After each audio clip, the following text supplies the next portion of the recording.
just have 2 more Art Barn classes together before summer break, and today we are going to be creating self-portraits.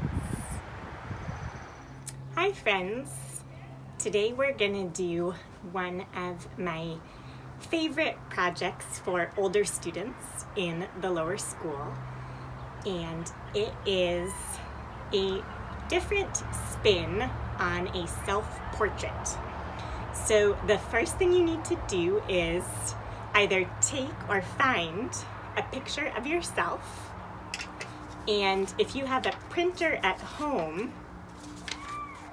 print it out on a piece of paper, and if possible, it would be great if the image were black and white. Then, once you have a picture of your face, and it really should be mostly of your face, you don't need a lot of the rest of your body in it, you are going to fold your picture in half, and you might notice that I didn't fold it perfectly in half because I wanted to cut right down the middle of my face.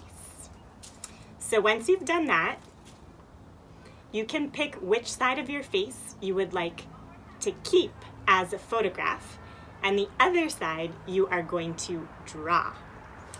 So I think I will use this side of my face, and I have a piece of paper, and I'm going to carefully glue 1/2 of my face onto my paper.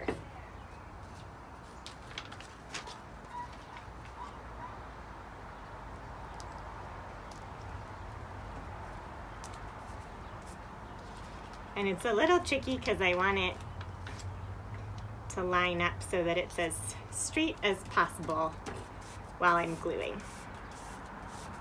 And then you're just going to smooth it down. Maybe if a corner is poking up, you can put a little more glue down so that it looks really flat and even.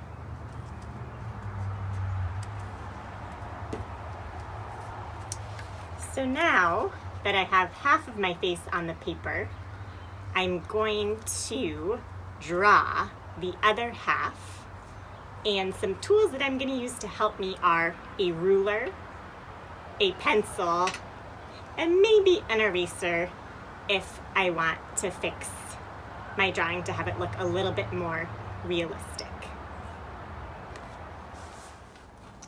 So the next thing you're going to do involves using a ruler and your pencil and a little bit of your graphing skills from math. So you want to create a grid for the second half of your face, and I used a ruler to measure 1 inch, 1 inch, 1 inch, 1 inch, and then this one is a little bit bigger because I had 1 inch and I think 1/4 left on my picture. And then I did the same in the vertical direction. So 1 inch, 1 inch, 1 inch, 1 inch, 1 inch, 1 inch, 1 inch, and then the last one is a little bit bigger. And that's totally fine. So once you draw a grid on your paper, then you are going to draw that same grid over the other half of your face. So my face is 1, 2, 3, 4, just over 5 inches wide, and 1, 2, 3, 4, 5, 6, 7, 8, and a little bit inches tall. So the next step is that I'm going to use this grid kind of like I were playing Battleship and plotting different points on my map. So I would look and see, especially for really obvious features. Ooh, it's windy out today. For really obvious features like the eye, I would want to count 1, 2, 3, 4 squares down and make sure to draw my eye in this 4th square down not all the way out to the side in the tree trunk. But if you look really carefully, my whole eye doesn't fit in this square. Part of it is in this square and part of it is in the next square. So the grid kind of creates a guide to help you draw more realistically. So you're gonna go ahead and use a pencil and an eraser to draw as best you can the second half of your photograph on this piece of paper. I'll show you what mine looks like in just a second.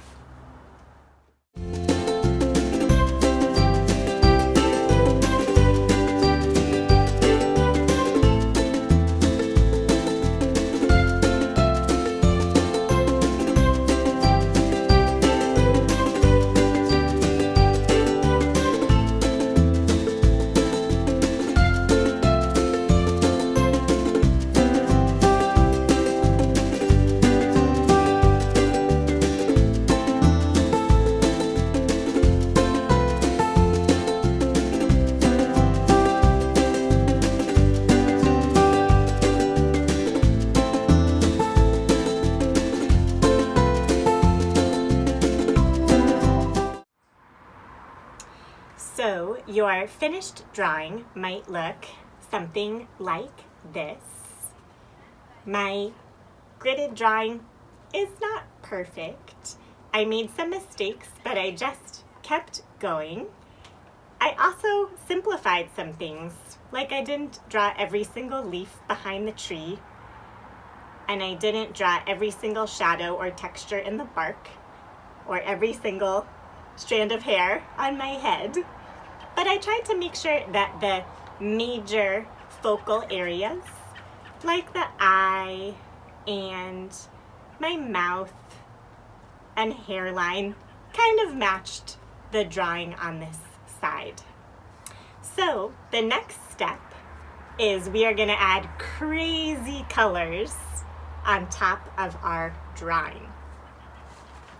If you have oil pastels handy, this is what I would recommend. If you don't, you could use maybe colored pencils next, and if not colored pencils, then markers. And you have a unique opportunity to give yourself purple hair, green skin, orange eyeballs, to really let your imagination run wild and do non-realistic colors. I am going to show you a few images by artists who, around the turn of the century, at the beginning of 1900, so over 100 years ago, were experimenting with really bright colors. And this movement was called Fauvism. So this is your opportunity to make a Fauvist self-portrait. Let's do it.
Well, that was fun and a little bit messy when you're working with oil pastels. This is what my almost finished self-portrait looks like. Definitely not super realistic colors. And I just want to remind everyone that if you're using oil pastels, one thing that is amazing about this material is that you can blend colors together by overlapping 2 or more colors. I also used a pair of scissors if there was an area that I kind of didn't like and I couldn't go over it. I just scratched a little bit away. And I also used the scissors to make sort of this cool texture in the background to sort of mimic the texture of leaves. So the last step that I'm going to do is I'm going to use my scissors and I'm going to cut away the white border around the outside of my portrait because my paper was a little bit bigger than the picture wound up being. And that way it just looks really clean and crisp.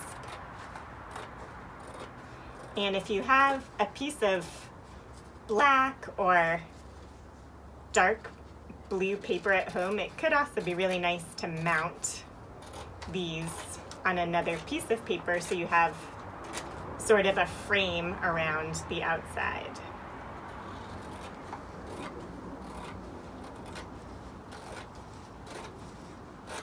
Voila! It's my spitting image, right? I can't wait to see all of your Fauvist self-portraits next week with all of your fabulous imaginary colors and turquoise hair.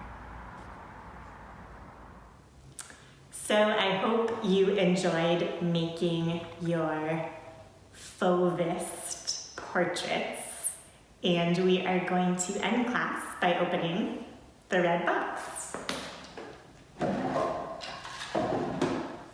The message today is from a famous Cubist artist named Pablo Picasso. He made drawings that kind of look like this. And he said, "Are we to paint what's on the face, what's inside the face, or what's behind it?" So I hope that you get to share your brightly colored portraits with friends or family members, and I'll see you next week.